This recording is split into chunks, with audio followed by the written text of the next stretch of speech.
Hello friends, welcome to my first YouTube video. This summer marks my second year doing the doll customizing hobby, so I thought I would do a revamp on my first ever custom, Primrose Primavere.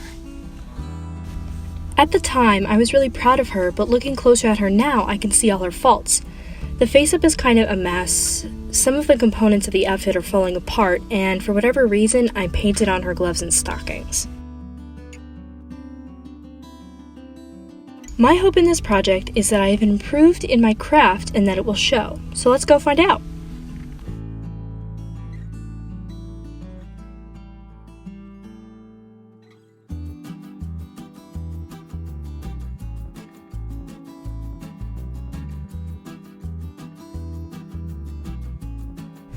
After taking her old look apart, I do a quick sketch in Procreate to brainstorm what I want her new one to look like. This design is inspired by a vaguely historical / French Rococo aesthetic, and I want to keep the gold and green to offset the mono pinkness of the rest of her. I'm also taking into account that I want to reuse as many of the old materials as I can.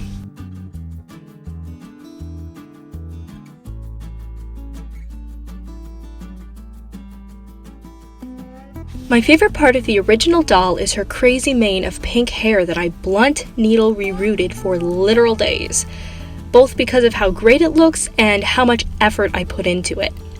Either way, I have to keep it, so I'm masking that off with some fabric and pins before I go to town on the face. All I use to remove the paint is drugstore nail polish remover, a few Q-tips, and an old rag. So maybe that's why the face is still stained so strangely?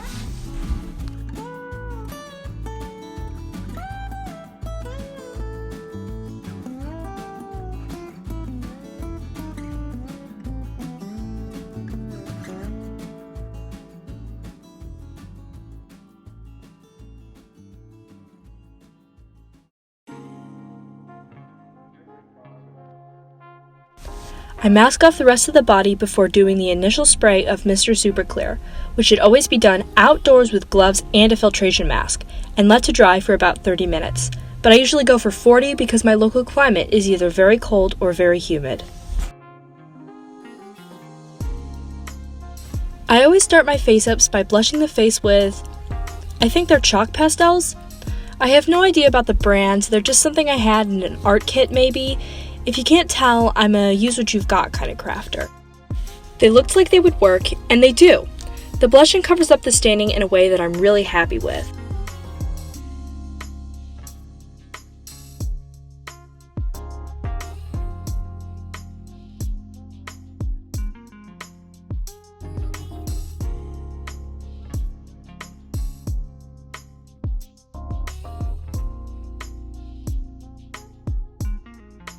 The next step is to choose the pencils I'll use from my Prismacolor collection and start drawing the features in.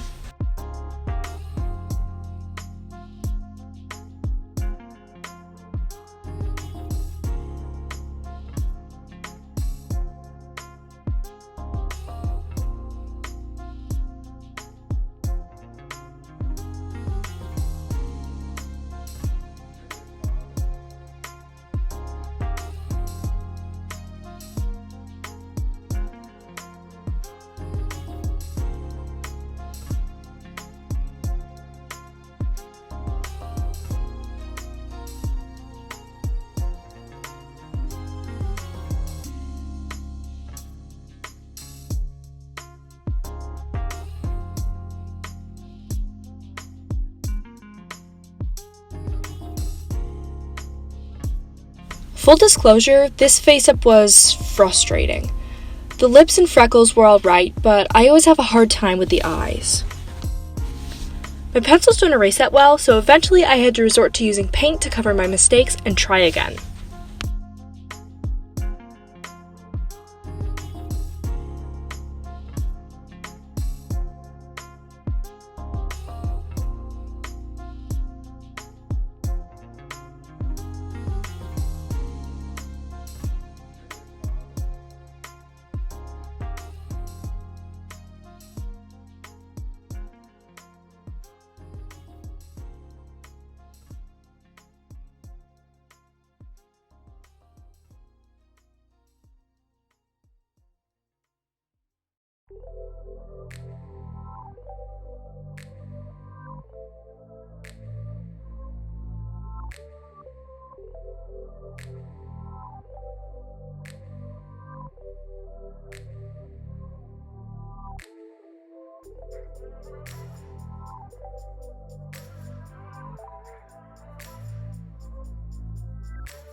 My final step is to paint Mod Podge over the eyes and mouth to make them look glossy.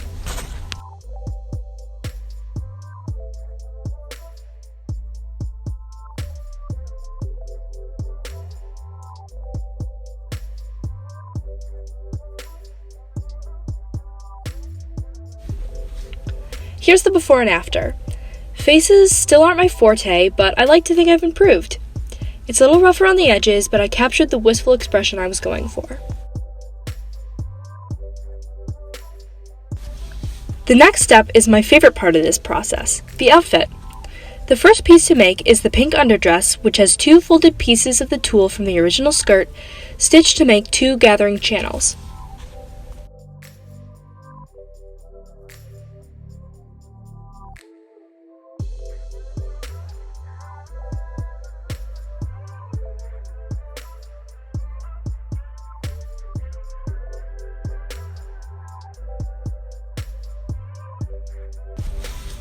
The overskirt is a semicircle gathered with an elastic waistband from the fabric of the original dress. I also make separate sleeves and a green tulle underskirt. All of these pieces get off-camera embellishment.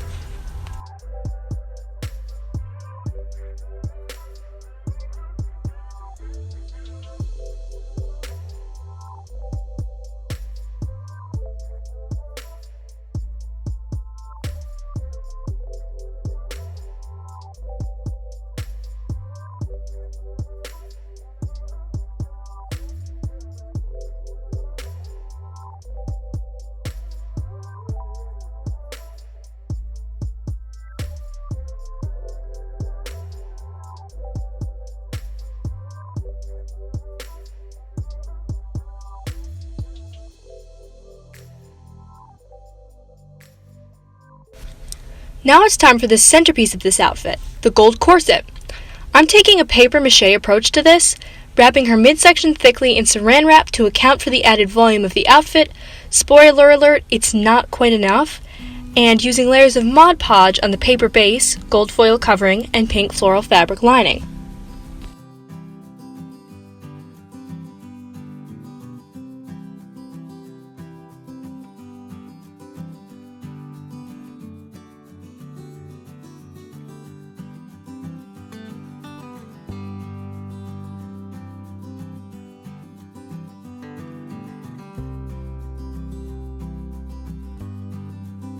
Each layer should dry for at least 15 minutes.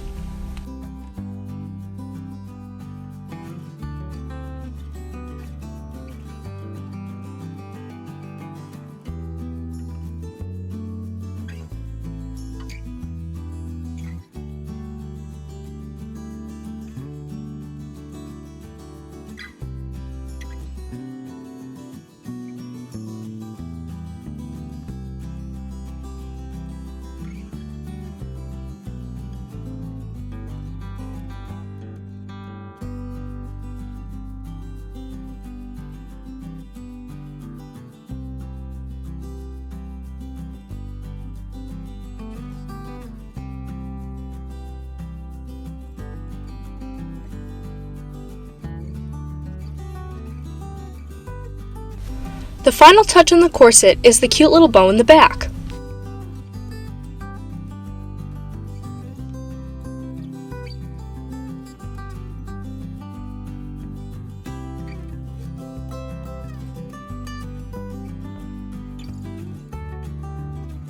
Before repainting the legs white, I sand off some of the old paint texture.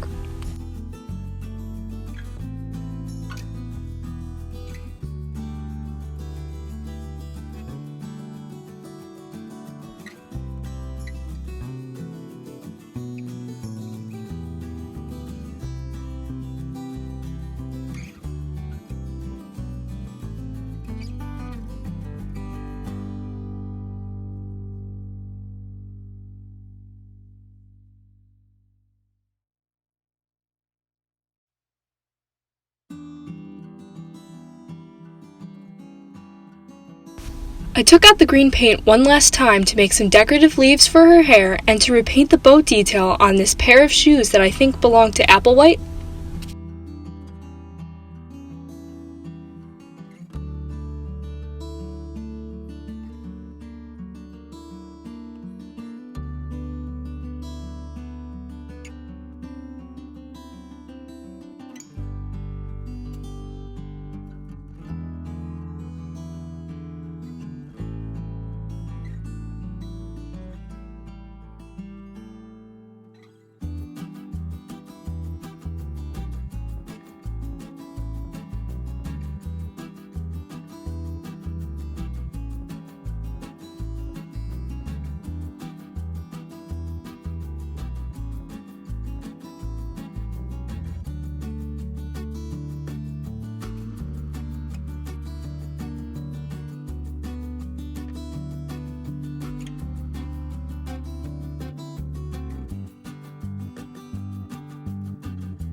Now with all of her pieces complete, it's time to put her together.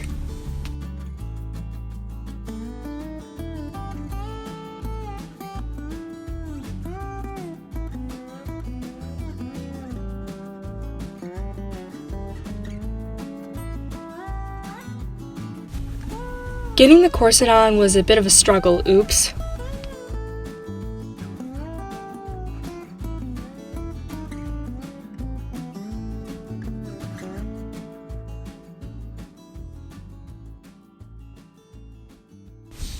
Before adding her hair accessories, I style her hair in a bun and give it a trim.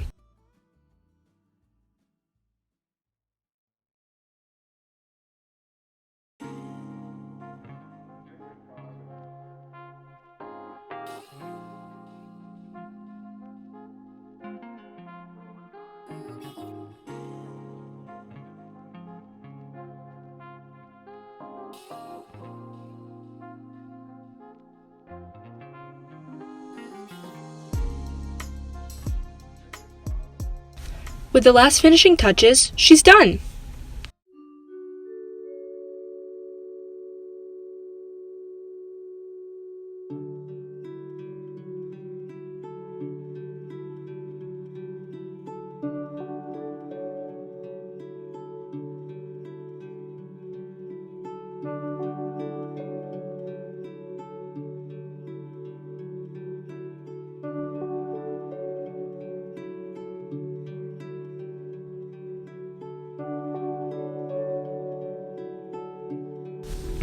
I'm really happy with the way she came out.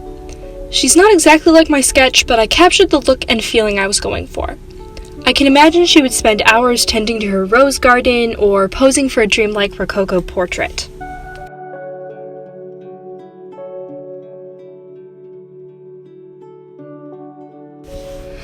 This doll was my introduction to this hobby, and 2 years later, I've learned so much, and I have so much left to learn. I'm opening this new chapter within this hobby and in my life to share that learning with whoever ends up watching these videos. If you liked watching this and you want to watch me keep learning or learn something yourself, subscribe to my channel. I hope you have a radical day.